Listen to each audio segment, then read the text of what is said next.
I'm Charles Goldstein, your advocate at work, advocateatwork.com. Today I'm going to talk to you about non-compete agreements, what they are, how they're enforced, etc. A non-compete agreement is a provision you already may have in your contract of employment without even realizing it. It indicates that should you be terminated or quit your position, that you're restricted from competing with that employer by working for anyone in a similar industry within a similar geographical area within a certain amount of time. Now, a non-compete agreement in Minnesota must be reasonable in time and geography, meaning an employer can't prevent you from making a living in your chosen field by being subject to this non-compete agreement.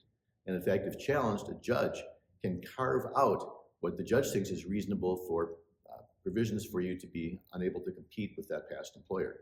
But that's in a court proceeding. You don't want a court proceeding. You want to avoid that. How do you avoid it? Negotiate your non-compete, and they're always negotiable before you start employment. Negotiate the geographical area, negotiate the time frame in which you can compete, and that way you're not going to wind up in court spending $10,000 or $20,000 in attorney fees when you could have had a reasonable non-compete agreement from the start. There's currently a proposal of the Minnesota legislature by Senator Alice Mann to impose a requirement that non-compete agreements only be enforceable if the employment involves a level of wages that reach a certain level. Otherwise, the non-compete would not be valid.